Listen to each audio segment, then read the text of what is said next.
Mais en plus, la nouvelle année a apporté, j'allais dire, un oiseau de mauvais augure qui se prénomme Donald et qui se nomme Trump et qui a voilà, eu l'idée saugrenue de lancer une attaque et de commettre ce qu'on pourra appeler peut-être un kidnapping. Euh, Certains ont parlé de terrorisme d'État. Voilà, donc ces questions-là, on va les débattre ensemble. Mais pour revenir très précisément, et après je présenterai les personnes qui sont ce soir avec nous sur ce plateau. Dans la nuit du 3 janvier, les États-Unis, donc des forces, enfin en tout cas des membres des forces américaines, ont pénétré sur le territoire du Venezuela, à Caracas, et ont kidnappé, ont enlevé Nicolas Maduro, le président vénézuélien, et son épouse. Ah, d'après les informations que j'ai pu avoir, en tout cas que j'ai pu consulter, il y aurait eu des morts dans les protections, dans les forces de protection du président. Donc tous ces points-là, on pourra bien sûr y revenir. Et pour cela, eh bien, on a décidé d'avoir un plateau, j'allais dire, assez important, assez consistant. Et je vais commencer avec toi. Moi, je tutoie facilement. Ça ne te dérange pas? Donc, nous avons tout d'abord Martin Barnet. Bonsoir, Martin. Bonsoir. Voilà, tu es journaliste indépendant et chercheur indépendant Aussi également. indépendant, oui, l'indépendance. Voilà, l'indépendance. Un peu comme PDH. Nous sommes un média indépendant. N'oubliez pas de faire des dons, bien sûr, pour garantir cette indépendance. Et tu travailles sur la politique étrangère des États-Unis. Donc, je pense que voilà, ta place est tout à fait autour de cette table ce soir. Bienvenue. Merci. Merci. Nous avons également Bastien. Bonsoir, Bastien. Voilà. Donc, toi, tu es membre du groupe de lecture anti-impérialiste. Voilà, alors j'y pensais. Si les gens nous cherchent sur les réseaux... Il faut quand même marquer ligne anti-impérialiste. Ligne anti-impérialiste. Pour le changement de nom, sinon... Très bien. Et en deux, trois mots, de quoi il s'agit Alors, en deux, trois mots, effectivement, c'est surtout un groupe de lecture. Donc, ça consiste à lire des textes issus de la tradition anti-impérialiste, plutôt marxiste. Et du coup, alors, on fonctionne selon un principe de l'arpentage. C'est-à-dire qu'on découpe toujours un texte. Et donc, les gens qui viennent, tout le monde peut venir dans ce groupe. C'est public, et donc le texte va être lu par différents groupes, et à la fin on fait une sorte de restitution commune qui permet, quand on n'a pas le temps, quand on a la flemme ou quand on trouve un texte un peu compliqué, d'être à plusieurs et de le découvrir. Donc au passage, je dis que la prochaine séance, elle sera le 18 janvier. Elle aura lieu dans le 18e et elle portera sur un texte d'Andreas Malm à propos d'Israël et des raisons de la colonisation avant même l'existence d'Israël. D'accord. Voilà. On peut vous suivre sur les réseaux, notamment sur Instagram, je crois. C'est ça. Et voilà, n'hésitez pas à rejoindre ce groupe de lecture. Je continue avec Monsieur Stathis Kouvelakis. Bonsoir. Bonsoir Stathis. Bonne année aussi à vous tous. Oui. Bonne année, la Bonne santé. année. Et donc toi, tu es un philosophe marxiste. Oui, on peut dire ça. Ça consiste en quoi? J'essaye, en tout cas. Ça consiste en quoi un philosophe marxiste? Ça consiste à s'inscrire dans une tradition théorique qui est celle fondée par Marx et Engels, qui s'appelle aussi le matérialisme historique. Et dans mon cas, c'est pas une occupation académique, même si j'ai pendant 25 ans été un universitaire. Je ne le suis plus depuis 5 ans. Je suis un chercheur indépendant, mais je suis un militant. J'ai 45 ans de militantisme derrière moi. Voilà, et je continue. Donc, et donc, tu es également membre de la rédaction de Contretemps? Je suis membre de la rédaction de la revue marxiste, en effet, Contretemps, fondée il y a plus d'une vingtaine d'années, 25 ans, par Daniel Ben Saïd. Ouais, ça fait 20 ans déjà maintenant, Contretemps. Ouais. Et Contretemps en ligne, je précise, parce qu'il y a aussi une version papier, mais c'est deux équipes séparées. Donc on essaye de faire vivre justement la théorie marxiste, mais aussi l'intervention politique dans le cadre du marxisme à travers cette revue, qui est une revue pluraliste, je le dis tout de suite. C'est pas une revue qui est attachée à une organisation. C'est-à-dire il y a des militants ou des non-militants d'ailleurs, avec des sensibilités de plusieurs courants politiques de la gauche radicale, bien sûr.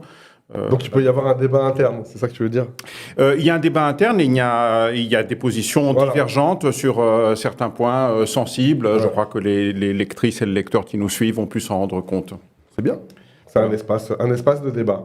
C'est un espace exactement de débat. À l'intérieur, on a un cadre précis, qui est celui de la gauche radicale et celui du marxisme. Et marxisme, peut-être. Et pour finir, donc, tu es un membre de la France Insoumise. Je milite aussi de la France Insoumise. Bon, là, je suis à titre personnel, bien sûr, mais oui, je milite dans la France Insoumise. Et notamment, je suis membre aussi de l'Institut La Boétie, du conseil scientifique de l'Institut La Boétie, qui, entre autres, propose des formations pour des cadres, des militants, mais aussi des activités publiques diverses et variées. Merci beaucoup. Et pour finir, bien sûr, Youssef, toujours fidèle au poste. Youssef Boussouma, bien sûr.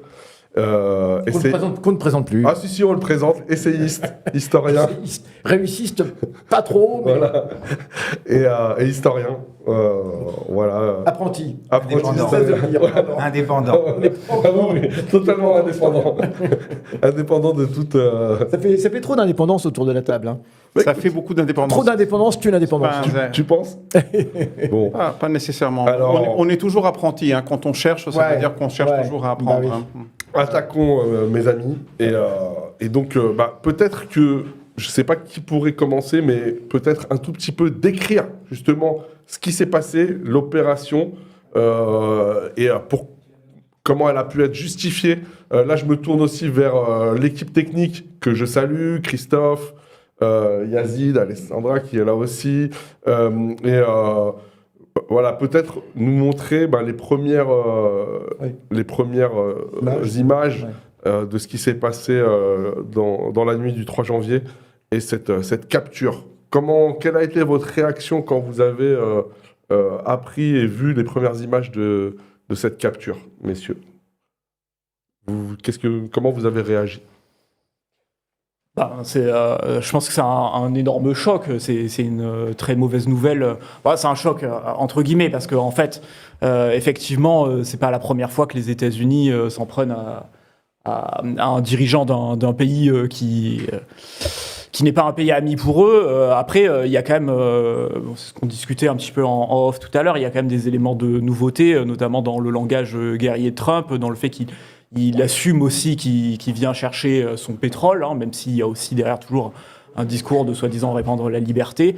Et puis, évidemment, il y a aussi un choc de la capacité guerrière des États-Unis de réussir à attraper un président dans un autre pays.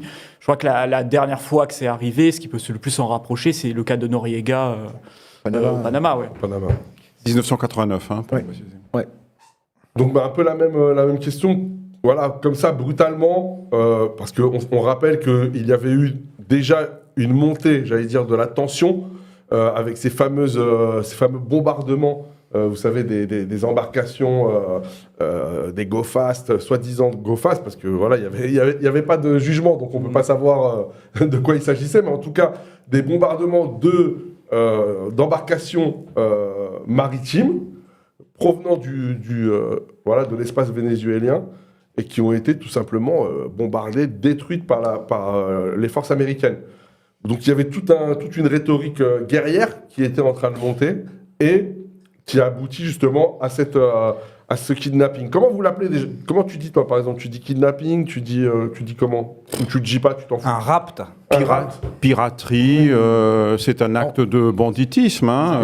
C'est un acte de banditisme d'État, bien sûr, mais c'est du banditisme international. Mais est-ce que ça doit vraiment nous étonner? Je crois qu'il y a tout un débat à avoir que Bastien a déjà commencé à lancer sur les éléments de continuité qui sont profondes. L'impérialisme américain ne date pas d'aujourd'hui. Et d'ailleurs, même les images qu'on voit et le choc qu'elle provoque, c'est bizarre. C'est à chaque fois le même choc. Enfin, moi, je l'ai ressenti lors de la première guerre du Golfe, quand on a vu sur CNN ces images de Bagdad, on avait l'impression de voir des feux d'artifice. Alors qu'en fait, c'est ce qu'avait dit le journaliste de CNN, parce que c'était les débuts de CNN. Exactement. Il disait on se croirait à Noël, on dirait un sympa de Noël, les missiles qui retombaient. Là, les images montrent et cachent aussi en même temps. C'est-à-dire, on ne voit jamais qui est sous les bombes, justement. Donc là, on sait qu'il y a plusieurs dizaines de victimes, pas toutes d'ailleurs, je pense, des forces militaires. Il y a des victimes civiles, puisqu'il y a au moins une quinzaine de sites, je crois, qui ont été... Surtout une centaine de morts dans les semaines précédentes. C'est ça. Oui. C'est ça. Pas commencé. 130 environ. Voilà.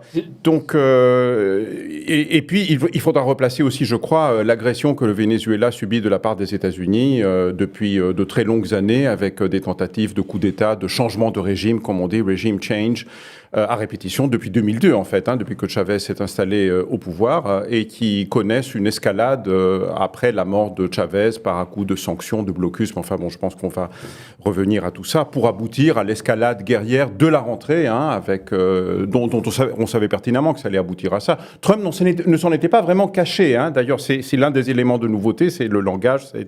Ça a été dit. Voilà, maintenant, il n'y a plus de phare, il n'y a plus. Mais à mon avis, derrière le langage, il y a aussi des choses plus profondes sur lesquelles il faudra revenir, sur le fait que la force semble se substituer à ce qui faisait quand même la spécificité de l'impérialisme américain, c'est-à-dire sa volonté de se présenter comme une force, disons, hégémonique, c'est-à-dire capable aussi d'arracher du consentement, à la fois dans les autres classes capitalistes et parmi les autres impérialismes dans le camp occidental en particulier, mais aussi plus largement au niveau des opinions publiques, en se présentant comme une force qui certes sert ses intérêts, mais ce faisant se bat aussi pour des valeurs qui sont des valeurs défendables, des valeurs de démocratie, des valeurs de droits de l'homme, etc. C'est extrêmement important pour comprendre justement ce qui différencie l'impérialisme états-unien d'autres formes d'impérialisme qu'on a vu par le passé, plus le fait qu'il est une hyperpuissance. Voilà, donc juste pour quelques attaches comme ça pour lancer le débat. Pour lancer le débat. Mais Martin, tu disais que justement, tout n'avait pas commencé le 3 janvier, bien évidemment. Moi, je rappelais ces bombardements d'embarcations, mais tu parlais d'une centaine de morts. C'est de ça dont tu parlais? C'est ce que j'ai lu dans la presse, comme tout le monde, j'imagine. Mais enfin, si on veut être conséquent, les choses ont commencé bien avant. Elles ont commencé en 2017, peut-être plus tôt. Tu parlais de l'arrivée au pouvoir de Chavez. 2017, c'est le moment du durcissement du régime de sanctions contre ce pays et où la situation économique se dégrade. Les inégalités ont leurs racines dans ce régime de sanctions. On ne l'a pas rappelé. Ça, c'est, à mon avis, un point qu'il faut signaler. La presse internationale a lamenté, a déploré le fait que les États-Unis enfreignent le droit international. Bon, quelle surprise. Je sais pas qui peut être surpris d'une telle nouvelle. Mais elle n'a pas rappelé le régime de sanctions sous lequel se trouve ce pays et qui, à mon avis, est vraiment à la cause de tous les problèmes. Au-delà de l'impéritie éventuelle, je ne sais pas, je ne suis pas vénézuélien, du gouvernement Maduro, il y a un régime de sanctions qui est en place depuis 2017. Qui tue, je lisais... Sous Obama. Sous Obama, oui, bien sûr. Il faut le préciser. D'ailleurs, Obama... Enfin, c'est-à-dire que Trump applique des sanctions beaucoup plus dures que son prédécesseur, mais Obama lâche les chiens en appliquant des sanctions contre quelques individus, ce qui signale au marché, à la bourgeoisie locale, qu'il faut se retirer, que le régime risque de les sanctions risquent de se durcir, et donc fuite des capitaux, qui est une condamnation à mort économique pour ce pays. Donc vous avez raison, oui, sous Obama. Je ne sais plus où je voulais aller. Peut-être, Youssef, tu voulais dire quelque chose? Non, je t'en prie d'abord, notre ami. Il me semble que, alors effectivement, il y a les sanctions, qui est vraiment une arme de l'impérialisme qui provoque aussi un raidissement du régime, même si, peut-être que il y a la question de Maduro, de ses choix, etc., mais qui provoque aussi un raidissement du régime. Et puis, il y a aussi, parce qu'il me semble, si je ne dis pas de bêtises, que la situation économique se dégrade dès 2014, c'est-à-dire avant même les sanctions, il y a la question du prix du pétrole à l'échelle internationale, et donc du sous-développement du Venezuela, qui reste extrêmement dépendant en fait de ses exportations de pétrole, alors au début encore vers les États-Unis, puis après à destination d'autres pays. Mais il y a cette question du sous-développement qui est aussi très responsable de l'état du Venezuela, et de son régime. Alors deux choses. Alors d'abord, oui, comme nos amis, est-ce que j'ai été étonné? Ce serait mentir que de dire que je n'ai pas du tout été étonné. J'ai quand même été un petit peu étonné parce que on entend Trump, on l'entend vociférer, on l'entend faire de grandes remontades, mais on se dit là il l'a fait, et en même temps, tout portait à croire qu'il pouvait le faire, puisqu'on est dans une situation où l'impérialisme n'a même plus besoin des masques antérieurs. Pendant quelques temps, l'impérialisme avait besoin de certains masques, et là on voit bien qu'il n'a même plus besoin de masques, donc c'est porte ouverte à toutes les aventures. Donc j'ai été quand même un petit peu étonné, et surtout qu'il fasse ça, qu'il enlève. Alors il y avait le précédent de Noriega. Noriega qui, on le sait bien, qui avait même été un agent des États-Unis très très proche des services américains. Donc simplement ils avaient exfiltré leur agent. Mais surtout les accusations qui sont absolument grotesques de l'attorney général, je crois. Alors parmi les accusations, on a détention de mitrailleuses. Vous savez, j'ai lu ça. Détention de mitrailleuses. Alors, trafic de drogue, tout le monde sait très bien que la drogue qui est aux États-Unis ne vient pas du tout du Venezuela en plus, hein, c'est résiduel. Et on avait des tensions de mitrailleuses, alors c'est extraordinaire, considéré comme un engin de destruction massive, je ne sais pas, mais capable de provoquer des massacres. Mais c'est absolument, c'est sidérant, c'est qu'au moins avant, les choses se tenaient même pas. Alors j'ai été quand même un petit peu étonné de la violence, de la soudaineté, parce que je pense pas qu'il... mais surtout... à la limite, parce qu'à la limite, on en a vu dans le passé, on sait la centaine d'interventions de coups d'État que les États-Unis ont commis au bas mot depuis 1945. Hein. Et ils en ont tué. D'habitude, ils les tuaient, les chefs d'État. Il y avait des coups d'État, etc., etc. Mais d'autre part, eh bien, c'est l'attitude dans le reste du monde, et surtout de l'Union européenne, et surtout de M. Macron. Mais on va y revenir par la suite. Hein.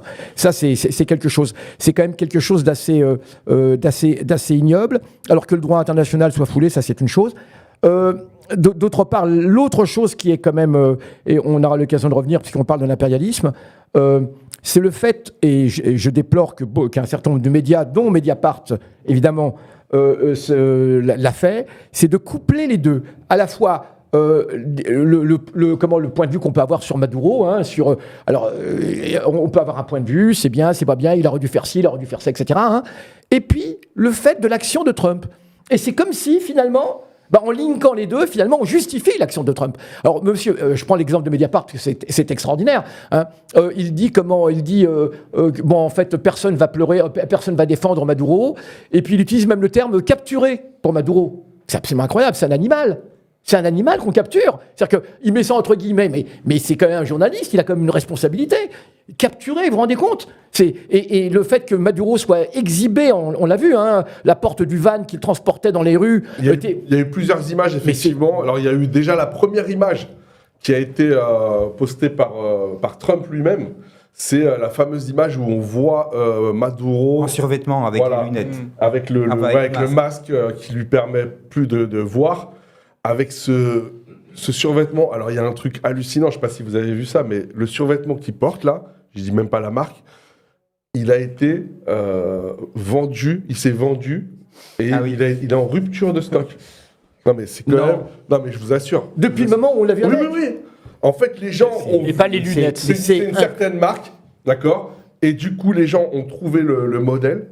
Et c'est incroyable. Les gens se sont rués sur le site de cette marque et ont acheté le fameux survêtement. Tout est spectacle. Hein. Tout est spectacle. Guy Debord doit bien rigoler. Exactement. Exactement. La société du spectacle. Et du coup, tout a été orchestré pour, un peu comme une série, quoi, de suivre les différentes étapes de la... Donc il y a eu la capture, après il y a eu la fameuse image, vous savez, où on le voit dans le couloir avec des claquettes et puis je sais pas ce qu'il a sur la tête. Curieuse cette image, toutefois on le laisse parler, ça tranche et avec la scène El Chapo qu'on empêche de parler, on lui pousse la tête en avant. Là Maduro peut s'exprimer. Bon je sais pas, on va peut-être y venir, mais enfin il y a des choses très étranges dans cette... Très troublantes.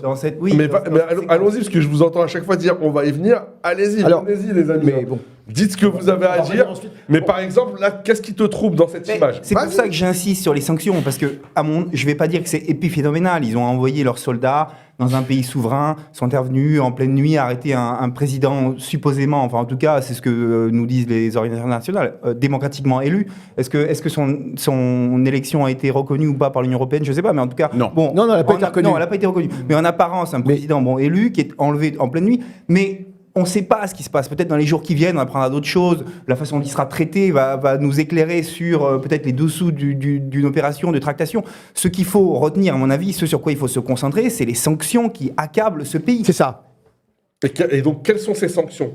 Eh ben, on empêche le pétrole. Alors là, la responsabilité du régime Maduro est peut-être mise en cause. La diversification de l'économie, c'est pas fait. Je sais pas ce que vous avez à dire là-dessus. Il y a une responsabilité, à mon avis, de ce régime dans le fait qu'ils se sont accrochés à une rente pétrolière qui n'ont pas réussi à élever le pays au-delà. Il y a des pays qui sont sous des régimes de sanctions épouvantables. Je pense à l'Iran notamment, Cuba, qui pour autant n'ont pas vu une désagrégation de la sécurité sociale telle qu'on l'a observé au Venezuela. Donc il y a une antériorité aussi à Cuba. Hein. Absolument. Cuba n'a pas de pétrole. Hein. Oui, Cuba n'a pas de pétrole. Mais du coup, l'Iran, oui. L'Iran a du pétrole. Oui. Il y a eu la situation au Vietnam aussi qui a duré très très longtemps. Enfin, je pense que la normalisation des rapports des États-Unis avec le Vietnam, ça a des années 90. Enfin, je sais pas. Donc, bon, il y a des critiques à faire de ce régime, manifestement. Enfin, tout n'allait pas.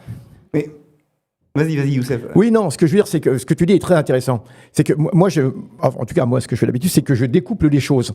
On peut avoir un point de vue, parce que c'est aussi le problème de l'Algérie, bon, par rapport à la rente pétrolière, qui reste encore complètement fixée dessus.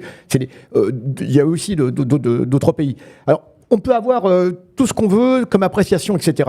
Mais il y a deux choses. D'abord, Maduro n'a pas été moins bien élu qu'un certain Biden, qu'un certain Bush aussi antérieurement, qui avait carrément volé, on le sait très bien, hein. C'était Bush par rapport, je ne sais plus qui est dans quelle élection, hein, Bush fils. Al Gore, je crois. C'était Al Gore, hein, tout le monde sait très bien que, bon, donc de ce point de vue, on peut avoir des points de vue. De toute façon, c'est pas l'Union européenne, et c'est pas M. Macron qui veulent allègrement, enfin qui piétine allègrement aujourd'hui le droit, alors si ce n'est pas dans le fond, en tout cas au niveau Juste pour préciser dans la ce forme, que tu es en train de dire, c'est que donc, l'élection de 2024 est contestée par l'opposition, notamment sur l'indépendance du vote, etc. Surtout sur le fait qu'il n'y a pas de décompte qui a été publié par bureau de vote. Hein. Il y a eu un et décompte ça, contrairement aux élections précédentes. Hein. Il faut dire que l'opposition vénézuélienne a contesté à peu près toutes les élections depuis une bonne quinzaine d'années. Mais ces élections étaient considérées comme des élections tout à fait honnêtes par des centres indépendants, par exemple le Centre Carter, par les observateurs internationaux qui étaient sur place. Pas celle de 2024.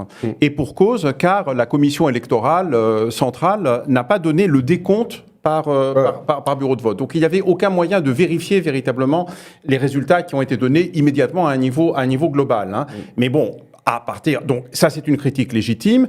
Il y a un durcissement autoritaire, je crois, du régime, y compris par rapport à des syndicalistes ou des oppositions de gauche, par exemple celle du Parti communiste vénézuélien, qui ne se reconnaissent pas, enfin qui critiquent, disons, le gouvernement Maduro, mais qui ne sont pas la contre-révolution de droite. Mais il y a deux choses qu'il faut avoir en tête, pas simplement les sanctions. C'est que en face, il y a qui ? Machado, qui a reçu le prix Nobel de la paix, est une politicienne d'extrême droite. Le QG de sa campagne était l'ambassade d'Argentine. Oui. C'est vraiment avec Milei. De Milei. Absolument. C'est la principale opposante à Maduro. Oui.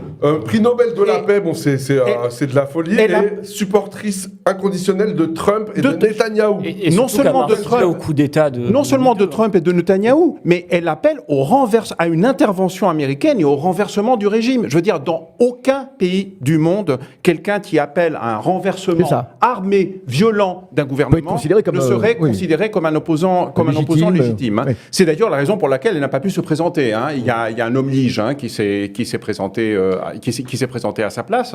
Bon, maintenant, ils essayent de l'imposer. Enfin, elle essaye de s'imposer comme une solution. Donc, en face, il y a l'extrême droite de Maduro. Enfin, il faut arrêter. Il y a toutes sortes de critiques, dont certaines, d'un point de vue de gauche, sont parfaitement légitimes. Hein, le fait que Maduro a pris des mesures de libéralisation, qu'il y a une dollarisation de l'économie qui a augmenté les inégalités, qu'il a créé des zones économiques spéciales sur le modèle chinois. Mais moi, j'ai envie de dire que c'est pas le moment. Qu'il y a de la corruption, qu'il y a une bureaucratie d'État, que l'armée s'empiffre, parce que c'est l'armée en réalité qui détient et qui verrouille le pouvoir. Tout ça est vrai, et beaucoup de choses peuvent être dites sur l'Algérie. Mais en face, il y a qui, c'est amis ? Il n'y a pas une gauche, un mouvement ouvrier, une gauche alternative, etc., comme certains pensent, qui nous disent « Ah oui, il y a une opposition », ou même des démocrates libéraux qui sont prêts à jouer le jeu et qui feraient du Venezuela une sorte de pays européen. Non, en face, il y a une contre-révolution violente qui a essayé à plusieurs reprises de renverser ce gouvernement,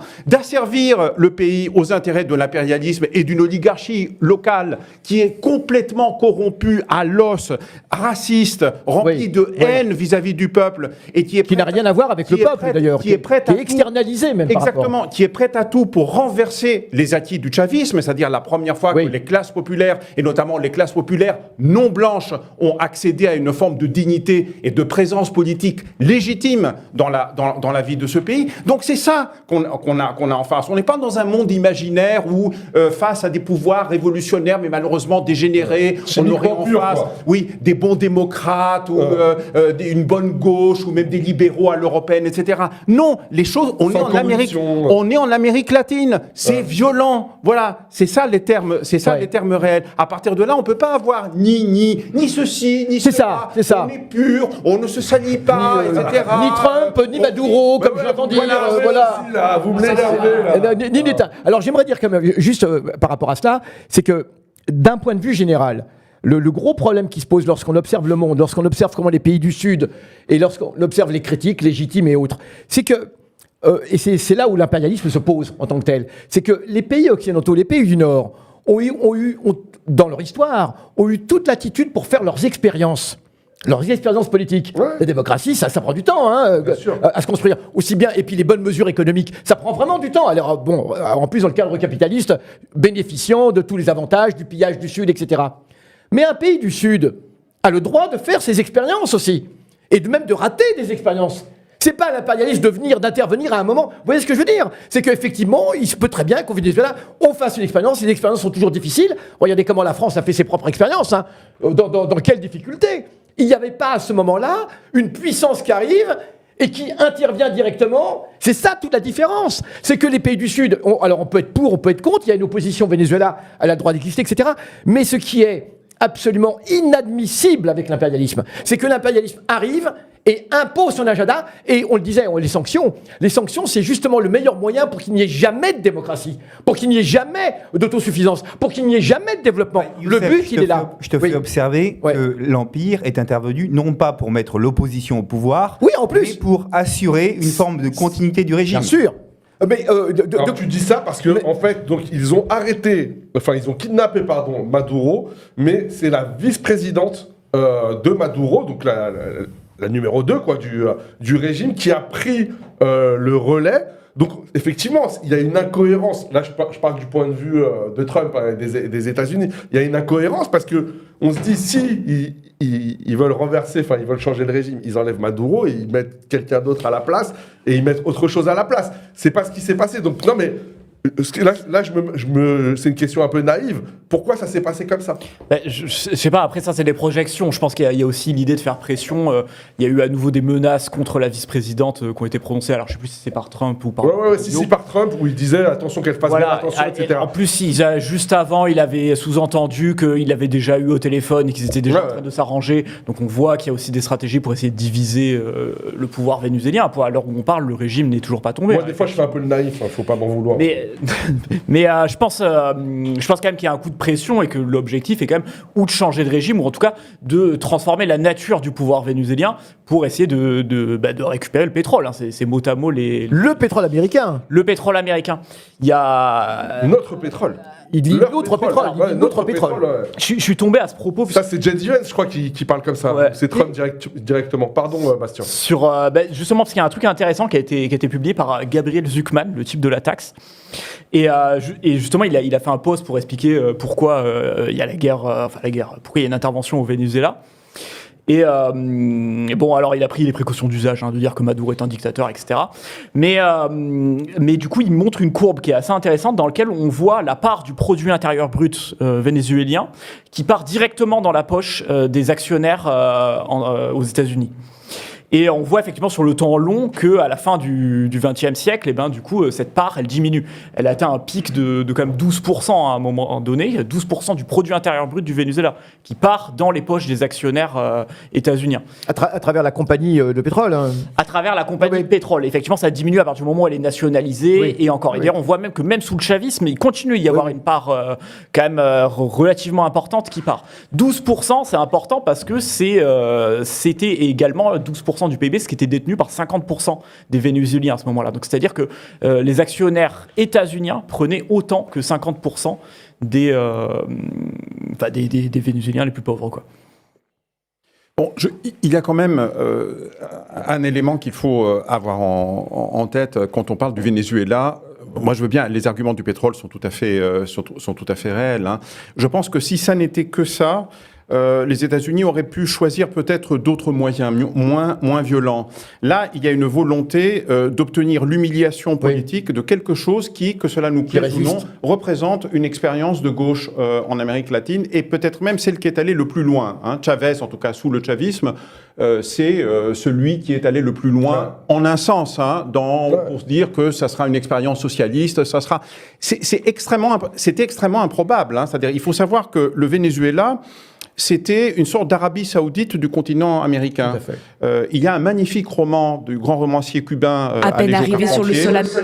qui s'appelle Le partage des eaux. Alejo Carpentier a vécu Oui. au Venezuela et il décrit justement cette sorte de complète absorption du pays par la production du pétrole, toujours contrôlée par les Américains. Hein. Il faut dire aussi une chose, que le pétrole vénézuélien est un pétrole très lourd. Très lourd, Donc, ouais. donc il nécessite des capacités de raffinage spéciales que le Venezuela ne possède pas. Ouais. Contrairement au c'est pétrole les États-Unis. saoudien. Light. Exactement. Ouais, qui est du light. Exactement, parce que c'est un pétrole qui est proche de la mer, en C'est fait. ça. Hein, donc, Lagunaire, qui est très lourd, voilà, c'est dans la exactement. lagune, hein. Donc, il a besoin d'aller aux États-Unis pour être raffiné, en fait. Hein. Donc, Ouais. donc, dès le début, l'exploitation du pétrole vénézuélien est directement liée et sous la mainmise des Américains.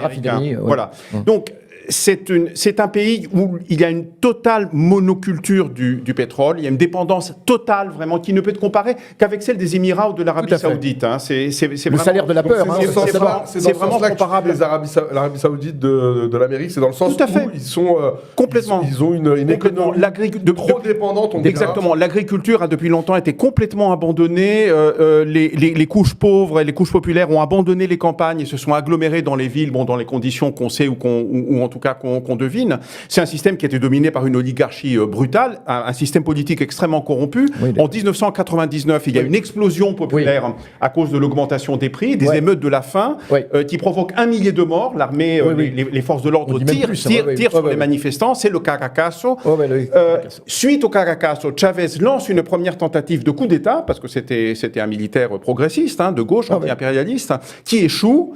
Il est détenu et quand il sort de prison, en fait, il arrive au pouvoir en gagnant les élections. Et là, je réponds quand même à quelque chose, un commentaire qui a été fait sur le chat que j'ai vu tout à l'heure. Ouais, n'hésitez pas à poser des questions, d'ailleurs, sur le chat, qui parle de Chavez. YouTube. Qui parle de Chavez.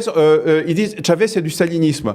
Bon, écoutez, écoutez les amis. Les mots qui font peur.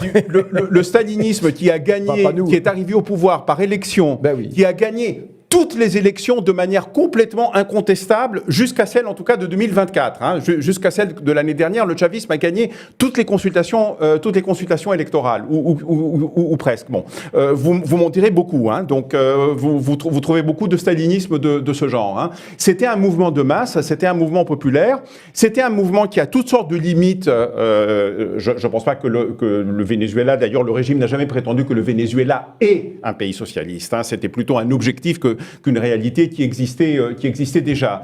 Il y avait une volonté de récupérer en fait une partie de la rente pétrolière, ce qui a été fait, et de la redistribuer dans des programmes sociaux pour que la population puisse en profiter, ce qui n'était pas le cas auparavant. Mais il n'y a pas eu de rupture de ce modèle. Tu l'as dit, tu l'as dit auparavant, c'est exact.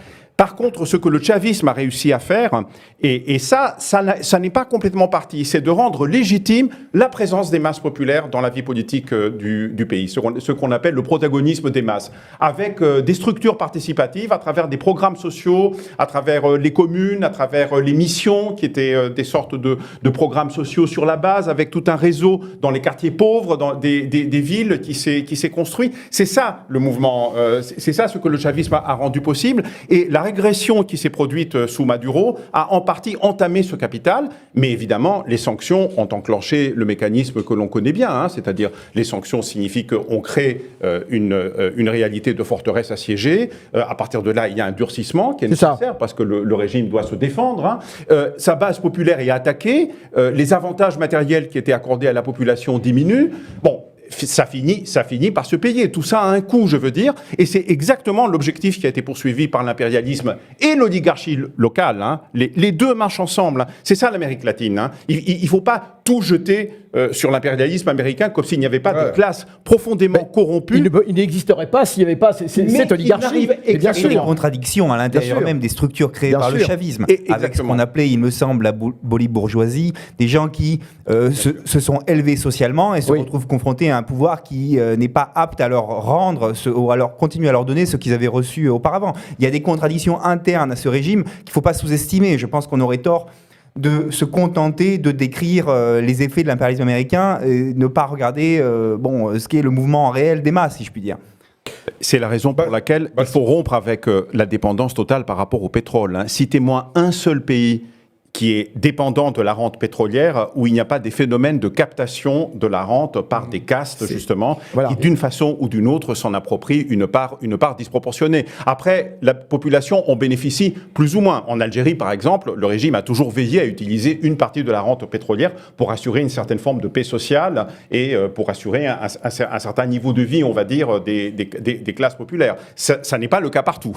Bastien. Non, mais je pense que ce que tu viens de dire est très important. C'est-à-dire, pour moi, il y a deux critiques qu'il faut quand même distinguer, et que je pense que malheureusement, à gauche, on a du mal à distinguer. Il y a une critique qui est un peu libérale quand même, et qui me semble assez idéaliste sur le régime de Chavez puis de Maduro, qui dit, bon, ben voilà, sur la question des élections, etc., c'est un régime autoritaire, bon, et qui tient pas compte, effectivement, du contexte, des sanctions. Et puis après, il y a une autre critique qui devrait être plus profonde, et que moi, je suis assez déçu qu'elle se fasse gommer par la critique libérale. C'est une critique sur le socialisme. C'est-à-dire, est-ce que ils sont parvenus à développer le socialisme ? La réponse, bon, on va pas se mentir, c'est non. Mais Dans les conditions que tu as décrites. Dans les conditions que tu as décrites. Qui inclut aussi le sabotage, on n'a pas parlé. Mais non, mais c'est ça, c'est le sabotage, le siège, la condition de sous-développement, et puis peut-être effectivement, effectivement, des problèmes aussi liés aux dirigeants qui, effectivement, n'ont pas réussi à créer les conditions pour faire autre chose qu'un pacte social basé sur la redistribution de la rente pétrolière. Ça, c'est le piège du pétrole dans lequel ils étaient, qui est lié à leur situation de sous-développement. Mais en tout cas, c'est deux critiques différentes. Il y a une critique qu'on a perdue aujourd'hui à gauche, qui est la question du modèle de socialisme, de comment réussir à construire le socialisme, y compris quand on est assiégé par l'impérialisme, qui se posait, je pense, dans les années 70, etc. Et aujourd'hui, j'ai l'impression que les critiques que j'entends, malheureusement, sur le chavisme et sur Maduro, critiques qui peuvent être légitimes par ailleurs, c'est des critiques vraiment libérales, qui sont juste « espérons qu'il y ait des élections libres, une liberté de la presse ». L'action de Trump ne va pas dans ce sens, il n'y aura pas. Il faut dire ça aux Vénézuéliens, parce que je pense qu'il y a même des Vénézuéliens qui y croient un petit peu quand ils sortent dans la rue dire on est content que Maduro soit tombé. Attention, il n'y aura pas d'élections libres. Si vous espérez qu'il y ait des élections libres, qu'il y ait une liberté de la presse, que des syndicats puissent s'organiser, etc., je suis désolé, c'est très clair que ça n'arrivera pas. De toute façon, l'opposante dont on a parlé, Madame Machado, c'est un problème pour la droite américaine. Tucker Carlson, l'ancien animateur de Fox News, sur un plateau, a dit... réactionnaire, CNews américain. Réactionnaire, assumé, etc. Elle a pointé du doigt. Avant l'invasion, avait dit, mais Maduro, pourquoi on s'en occupe ? Maduro, c'est le pays le plus conservateur du continent. Pourquoi renverser un régime qui est plutôt aligné sur notre vision du monde ? Et il a dénoncé Madame Machado comme trop favorable aux LGBT, trop libérale. Il a employé des mots dont j'ai oublié. Trop progressiste quelque part sur le plan sociétal, oui. Et donc je pense que c'est une des explications de cette continuité maintenue par l'administration Trump. C'est une façon de ne pas aliéner sa base radicalisée sur les sujets sociétaux. Le MAGA, comme on dit. Absolument. Voilà. Il y a quand même une chose, c'est-à-dire que cette question dépasse même le Venezuela aujourd'hui, puisqu'on le voit bien, le Cuba est sur la sellette, mais aussi l'Iran est sur la sellette. Et de toute façon, tous les pays qui sont indisciplinés selon l'ordre impérialiste. Ce que tu disais tout à l'heure, Statis, concernant le Venezuela, et c'est intéressant, c'est-à-dire qu'en fait, les États-Unis auraient pu très bien avoir de bonnes relations avec le Venezuela et acheter le pétrole comme on fait partout. Il y a un magasin, on achète, puis voilà. C'est pas ce qui est... Le but, et il n'y a pas que le pétrole, c'est pour ça que je suis d'accord, il n'y a pas que le pétrole. C'est la question de l'ordre impérialiste qui est en cause. Le Venezuela a des liens avec d'autres pays, effectivement, qui disposent totalement aussi des États-Unis. Et c'est aussi cette dimension géostratégique qu'il est important de mettre en avant. Parce que ce que tu disais tout à l'heure m'a fait penser à nouveau à ce qui s'est passé en 91 avec l'Irak de Saddam Hussein. Ceux qui pensent que l'Irak a été envahi en 91 à cause du pétrole, ils se trompent. Saddam Hussein était parfaitement prêt à vendre du pétrole, à donner du pétrole aux États-Unis. Et Bush fils, c'est pareil aussi. On est encore en train de se demander, mais pourquoi ?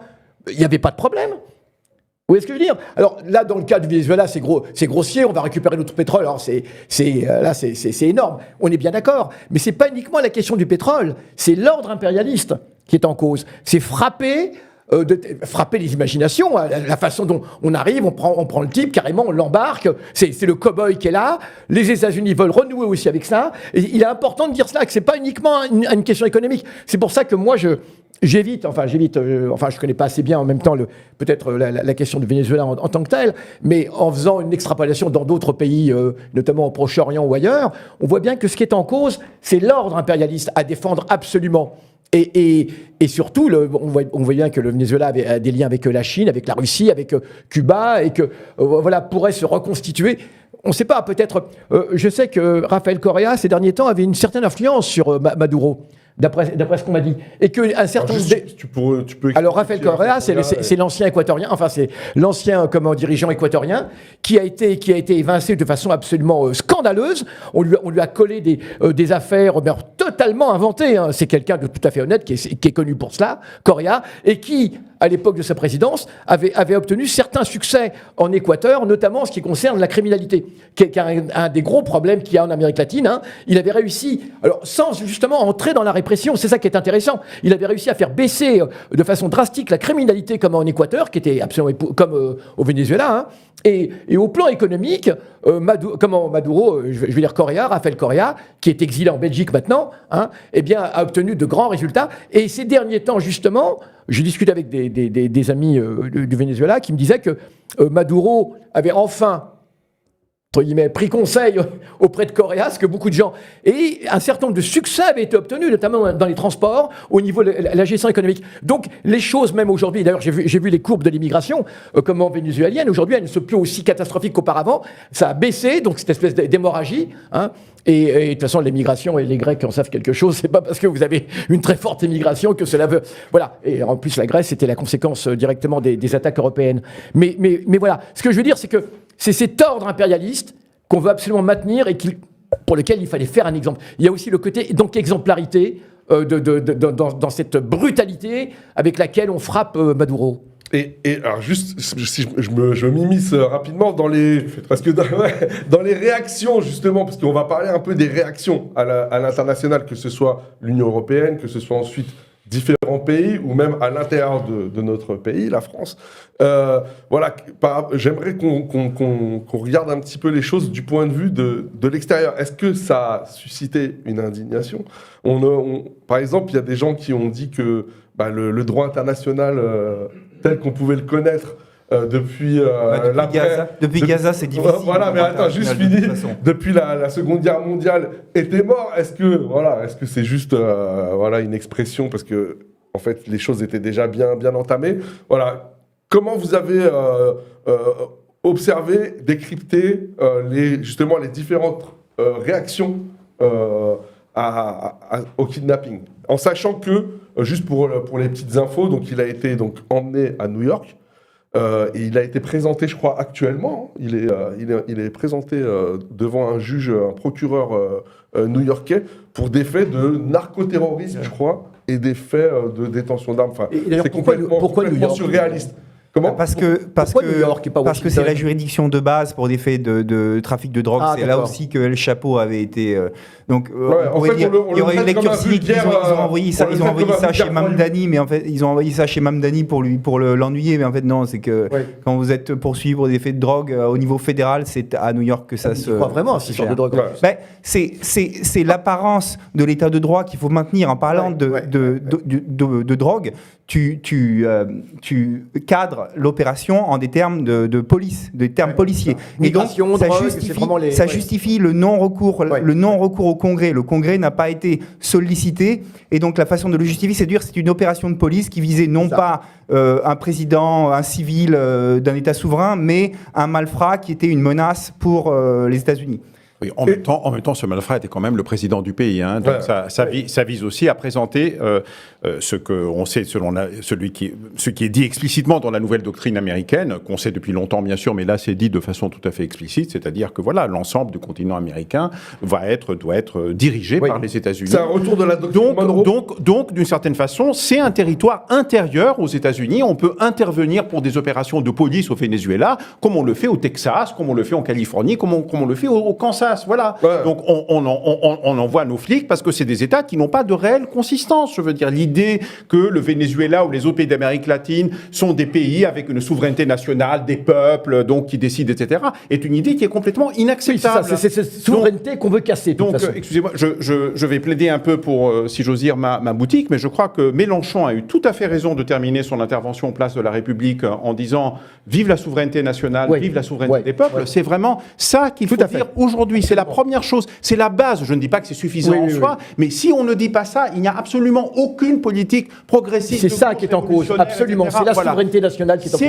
C'est la souveraineté nationale. Tout ce qui ressemble à une souveraineté nationale et populaire, et il n'y a aucun autre cadre pour la souveraineté populaire que la nation, dans le monde dans lequel on vit. Tout le reste, c'est véritablement non seulement des fadaises, c'est des cadres qui sont explicitement élaborés pour détruire justement toute idée de souveraineté populaire, comme c'est le cas de l'Union européenne, par exemple. Mais voilà, donc c'est véritablement le point de départ aujourd'hui pour toute politique et toute vision de résistance par rapport à l'ordre impérialiste, où que ce soit dans le monde, et avant tout, bien sûr, dans les pays du Sud, qui sont des pays bafoués, je veux dire, de la façon la plus brutale depuis des siècles, en réalité. Bastien souhaite réagir. Alors, ouais, juste non. Bon, je suis d'accord avec ce que tu dis. Effectivement, il y a des questions de terroriser aussi les autres pays, notamment d'Amérique latine. Bon, on l'a vu avec toutes les menaces qu'ils ont fait sur d'autres dirigeants. Sur la Colombie, sur notamment Cuba. sur Gustavo Petro ou sur Cuba. Tous les pays qui ne sont pas dirigés par des gros réactionnaires. Ouais, et puis on le voit Ils ont même menacé le Canada. Ouais. Même dans les pays fantoches, puisque le lendemain même, par exemple, le gouvernement fantoche au Pérou proposait de nationaliser, de libéraliser, de privatiser l'entreprise pétrolière qui a été nationalisée depuis des dizaines d'années, quoi. Mais il y a quand même un point sur lequel je voulais dire, c'est à propos de la souveraineté dans un cadre national, quand même à l'origine notamment du projet du Venezuela. Et c'est important parce que c'était justement un moyen pour Chavez d'essayer de briser le cercle, le siège impérialiste. C'était aussi un projet d'intégration et notamment d'unification de l'Amérique latine. Et donc il y avait aussi l'idée qu'on ne peut pas trouver une souveraineté tant que l'Amérique latine est divisée face à l'impérialisme US, et que du coup il fallait proposer une unification de l'Amérique latine. Puis la révolution bolivarienne de la part de... Et je pense que c'est aussi l'une des explications. Alors même si le projet était déjà un peu sous l'eau, c'est aussi l'une des explications. C'est pas tant effectivement, en termes de développement de socialisme, c'est assez moyen, mais ce projet d'unification qui pouvait mettre en danger l'impérialisme. Qui s'est concrétisé, c'est l'ALBA, c'est l'alliance bolivarienne. À l'époque des gouvernements de gauche, il y en avait plusieurs en fait qui en faisaient partie. Bon, là, il y a une vague réactionnaire en Amérique latine comme ailleurs. Mais cette vision bolivarienne montre bien d'ailleurs que, contrairement à ce que prétendent certains, l'internationalisme et la revendication d'une souveraineté nationale démocratique populaire ne s'opposent absolument pas. Au contraire, je dirais, se conditionnent mutuellement. Si on veut de l'internationalisme concret, on commence par la nation et on commence évidemment et on élargit évidemment d'abord à une échelle régionale. Et les gauches latino-américaines ont un grand avantage par rapport à d'autres gauches, c'est que elles ont intégré cela. Exactement. Elles sont nourries parce qu'il y a une histoire derrière. Il y a le rêve bolivarien. Il y a les Amériques. Le mot d'ordre Patria Muerte, c'est... Exactement.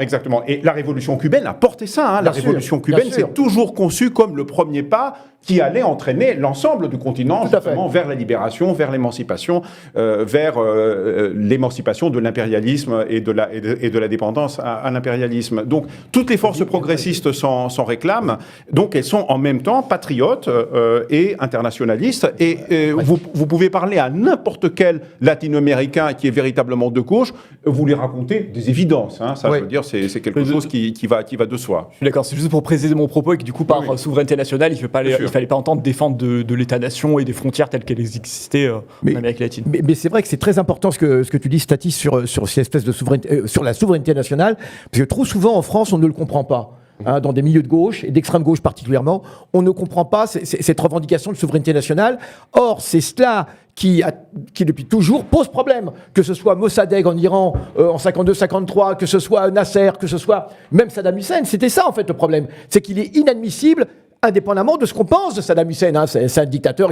La question n'est pas là, on peut être dictateur. Et c'est la souveraineté nationale que l'impérialisme ne peut absolument pas tolérer dans les pays du Sud. D'ailleurs, il le tolère même de moins en moins, l'impérialisme dominant, même en Europe. Il le piétine. Alors, on voit bien, le problème est là. Et pourquoi je dis ça ? Parce que trop souvent, on entend dire Alors, souveraineté populaire, ça s'oppose pas, justement. Souveraineté populaire, dire que le cadre de la nation n'existe pas, c'est un mensonge total. Je veux dire, bien évidemment. Je veux dire, comment c'est dans ce cadre que ça s'exerce, et ça ne va pas du tout à l'encontre de la souveraineté populaire, de la souveraineté, et de la lutte de classe. Justement, ça ne s'oppose absolument pas. Je dis ça parce que trop souvent, on a et j'ai pas envie de citer des noms, mais ces derniers jours, on a eu des interventions qui malheureusement passent par-dessus cela. Et Maduro, c'est pas, comme tu l'as dit, on peut critiquer, etc., mais c'est pas n'importe qui.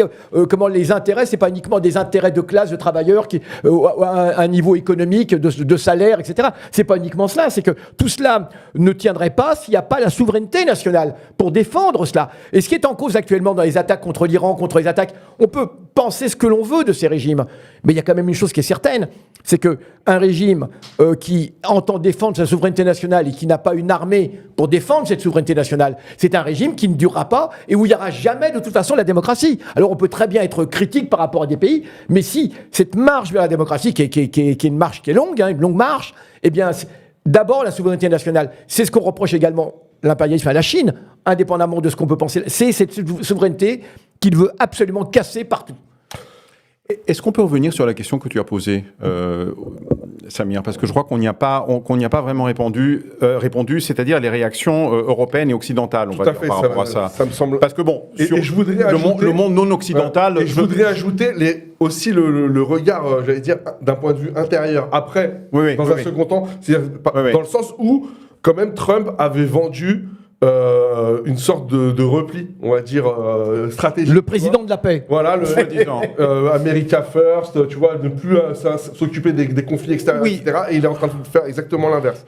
Un Trumpiste, par rapport à ça, te répondrait que, mais on ne fait pas la guerre au Venezuela, c'est juste une opération de police. C'est juste une opération de police. C'est aussi par rapport à ça, hein, je veux dire, là où Trump a tracé la ligne de démarcation, c'est qu'il ne va pas commencer une nouvelle guerre ou continuer comme Biden et Obama. Envoyer des hommes. Voilà.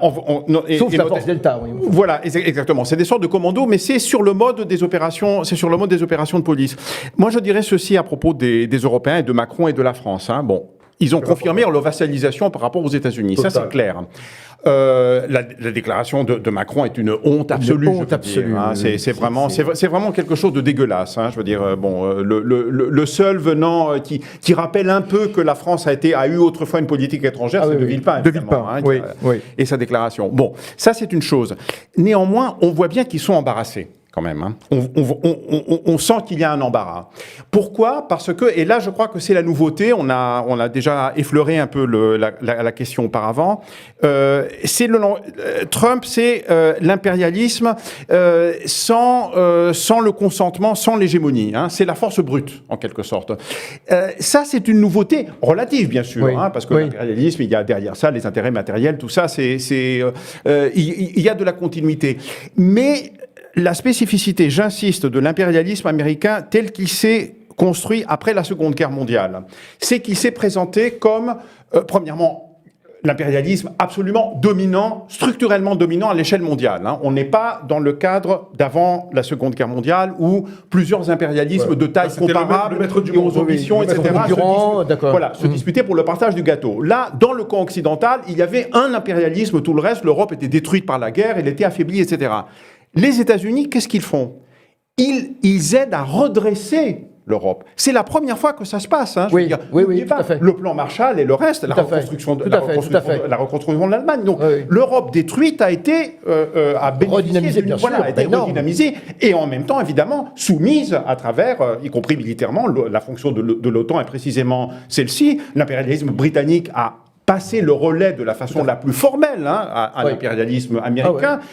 L'OTAN et les Britanniques considèrent que l'OTAN est plus leur produit que celui des Américains. Ils ont et comme c'est des cousins en quelque sorte, c'est une sorte de c'est le monde atlantique qui continue à dominer. Hein. C'est eux à travers leurs cousins qui quelque part sont aussi leurs produits. Et on a vu à quel point les Britanniques se sont engagés dans l'Ukraine et étaient même à l'avant-garde. Historiquement. Donc les Américains ne sont pas simplement le premier impérialisme le plus puissant, ils sont ça, mais aussi c'est un impérialisme hégémonique, c'est-à-dire qui défend à travers sa prééminence, les intérêts des autres classes capitalistes impérialistes, notamment européennes, et il essaye de se présenter au niveau mondial. Certes, tous les impérialismes l'ont fait, la vision civilisatrice, etc., du colonialisme classique. Les Américains, c'est un peu différent. Ils se présentaient véritablement, non pas comme disant la France c'est la civilisation, la Grande-Bretagne c'est la civilisation. Non, nous on défend la démocratie, on défend les valeurs véritablement universelles, on défend le droit de l'homme, on défend une idée morale, on défend. Donc il y avait, et ça fait partie, plus le soft power, je veux dire, auquel ils ont toujours tenu. Le plan Marshall s'est accompagné par le fait que au niveau du cinéma, au niveau de exactement, Hollywood devait imposer ses films en France. Donc ça. Rompre avec ça, dire que maintenant on est les plus puissants, écrasez-vous, on vous dit et vous n'avez qu'à vous soumettre, y compris par rapport aux alliés européens, ça c'est quelque chose qui met les classes capitalistes européennes dans l'embarras et les impérialismes secondaires, notamment britanniques et français, aussi dans une forme d'embarras. Comment justifier ça par rapport à leurs propres opinions publiques? Comment construire du consentement quand on voit que l'impérialisme dominant se comporte de telle façon? Ils sont embarrassés au niveau de la légitimité, et la légitimité, ça compte pour l'impérialisme. Ça a toujours compté pour construire des impérialismes, d'avoir avec soi les peuples qui consentent à ça. C'est ça d'ailleurs qui fixe le cadre du consensus. Ce n'est pas ici, parmi des militants décoloniaux et dans un espace décolonial, que je vais dire ça. La base véritablement de l'État racial intégral, comme dit notre camarade Ouria Boutelja, c'est précisément le consentement sur l'impérialisme. Voilà. Donc, voilà. Par rapport à ce que vient de dire... alors, je me demande, est-ce que c'est toujours les bourgeoisies européennes dont se soucient les États-Unis? Est-ce que ce sont ces bourgeoisies-là qu'il s'agit de convaincre de l'opportunité, des bénéfices du projet impérial américain? Peut-être qu'il y a d'autres bourgeoisies ailleurs qu'on veut convaincre, peut-être en Chine, peut-être ailleurs en Asie. Donc, en fait, j'ai l'impression que les Européens sont surpris simplement parce qu'ils se rendent compte que les Américains ne comptent plus sur eux comme un partenaire dans l'organisation du monde. Il me semble que c'est la conclusion à en faire. Je voudrais revenir sur ce que Youssef disait à propos du pétrole, parce que j'étais très... C'est vrai que ça paraît anecdotique, j'étais très embarrassé par cette histoire de pétrole.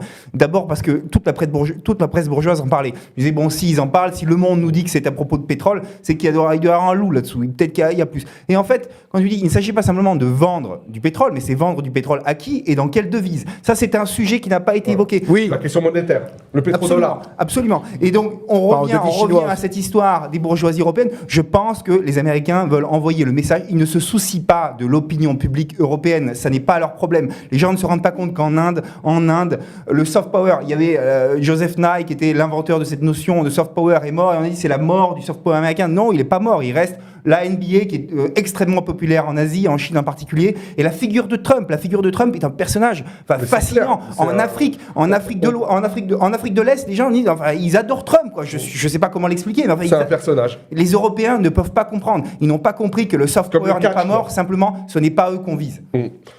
Et Bastien, je me tourne vers toi parce que en écoutant tous les camarades, là, tous les frères, je me disais comment on continue à être anti-impérialiste dans ce contexte. Parce que là, c'est balèze quand même. Là, comment on arrive à, j'allais dire, comment on arrête Trump, quoi. Comment on arrête Trump, là je vais avoir du mal à te répondre, mais... Pas en 2 minutes, Effectivement... pour essayer de donner un peu d'espoir, parce que là, tout ce qu'on vient d'écouter, tout ce qu'on vient de dire... ça donne pas beaucoup d'espoir. On se dit, ça y est, on est mort dans le film. L'anti-impérialisme, ça y est, c'est fini, c'est terminé.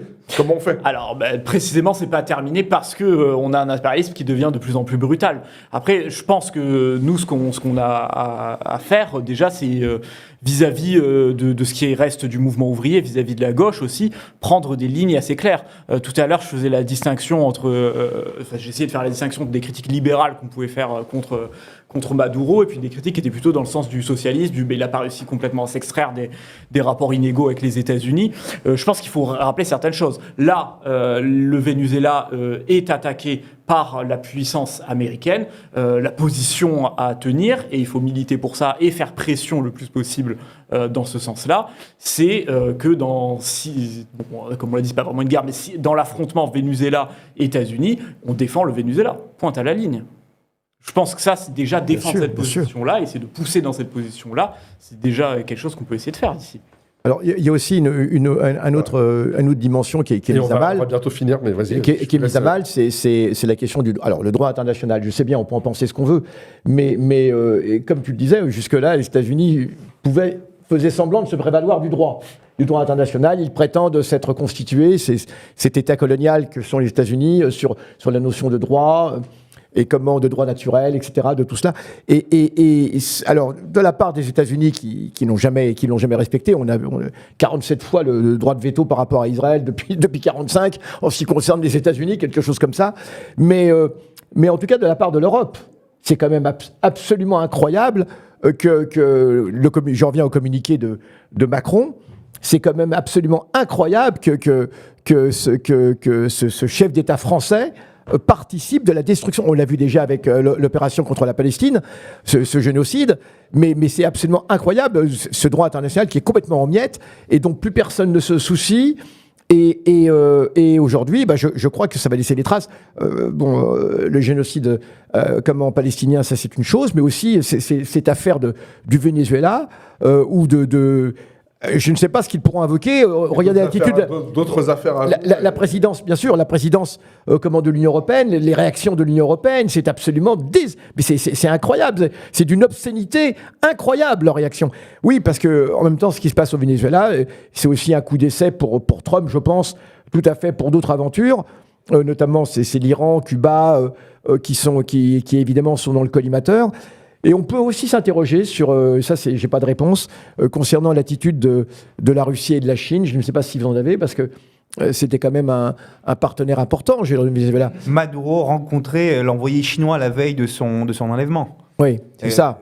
Et apparemment, la Chine lui disait qu'elle pouvait rien faire. Oui, mais on voit pas la Chine bouger comme l'Union soviétique a pu bouger naguère pour défendre Cuba, par exemple. C'est aussi révélateur du monde dans lequel on vit et du fait que ces régimes-là, même si on a raison d'utiliser en quelque sorte tactiquement les contradictions et de trouver les points d'appui là où ils existent, mais en aucune façon ce sont des forces anticapitalistes, antisystèmes, etc. Il faut totalement se débarrasser de ce type d'illusions. Pour répondre à ta question, merci, tu es le seul. Samir, je dirais 2 choses ou 3. Premièrement, au Venezuela, il faut soutenir absolument toutes les forces qui résistent à l'agression états-unienne, toutes les forces patriotiques, progressistes, anti-impérialistes, et je suis certain que des secteurs de la société vénézuélienne qui ne s'identifient pas nécessairement à Maduro sont quand même vent debout contre l'agression que subit leur pays, sont patriotes et ne veulent absolument pas de gouvernements fantoches et de régimes qui sont installés par les États-Unis, qui sont là pour piller leur pays, leurs ressources, etc. Donc on est aux côtés du peuple vénézuélien qui résiste, et il y a quelqu'un dans le chat qui l'a dit, le régime n'est pas tombé au Venezuela, je veux dire, on n'en est pas là. Donc il y a une résistance qui va se développer. Notre premier devoir, c'est d'être absolument aux côtés de cette résistance du peuple vénézuélien. Il y a un deuxième élément, à mon avis, qui est indispensable, et là je ne serais pas aussi pessimiste que toi, Samir.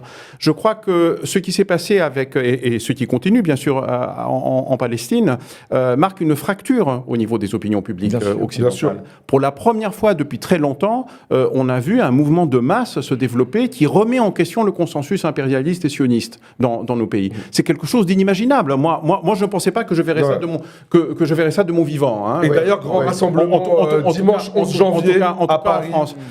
Et on a vu que ce mouvement pour la Palestine a joué un rôle de catalyseur au niveau politique. Mamdani, ce n'est pas que la Palestine, mais c'est aussi la Palestine. Oui. C'est aussi la Palestine. Oui, tout à fait. Voilà. Mélenchon et la France Insoumise, ce n'est pas que la Palestine, mais c'est aussi la Palestine. Voilà. Et les grandes grèves qu'on a vues en Italie, les premières grèves politiques de masse du mouvement ouvrier, ça a été sur la question de la Palestine. Et puis aussi la position assez, on va dire, quand même courageuse du gouvernement espagnol là sur la question vénézuélienne, et qui est aussi dans la droite ligne de ce qu'ils ont pu faire justement sur la question palestinienne également. Voilà. Donc je crois qu'il faut s'appuyer en quelque sorte sur ce que le mouvement de solidarité pour la Palestine a permis de faire pour construire un mouvement anti-impérialiste plus large, le radicaliser, le diversifier, commencer à percevoir justement toutes les facettes en quelque sorte du puzzle qui s'appelle l'impérialisme, l'ordre impérial, et faire comprendre qu'aucune politique n'est possible dans quelque endroit de la planète que ce soit, sans rupture avec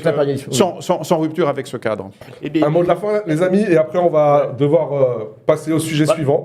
Mais vas-y. Pour enfoncer sur ce que tu disais, effectivement, la question de la pression populaire, des mouvements qui peuvent s'organiser est extrêmement importante, parce que moi, c'est comme ça que j'interprète, par exemple, la position ambiguë de Meloni suite à l'enlèvement de Maduro, mais aussi, pour parler de nous en France, alors il y a une question aussi des liens avec le Parti démocrate aux États-Unis, mais la position même du Parti socialiste sur l'enlèvement de Maduro, qui finalement condamne.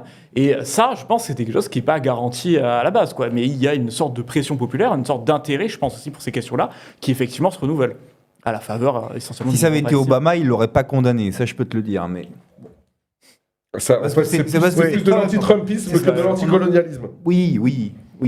Oui, bien sûr. Mais justement, notre tâche à nous, c'est de politiser d'une certaine façon l'anti-Trumpisme, de s'appuyer de ça, d'en faire quelque chose et pas de faire un truc effectivement totalement superficiel, parce qu'on sait très bien qu'il y a une certaine fausse gauche en quelque sorte qui sert l'anti-Trumpisme. Avant, c'était l'anti-berlusconisme ou que sais-je encore, comme des substituts en réalité d'une véritable opposition de fond aux politiques et à l'ordre justement social qu'elle représente.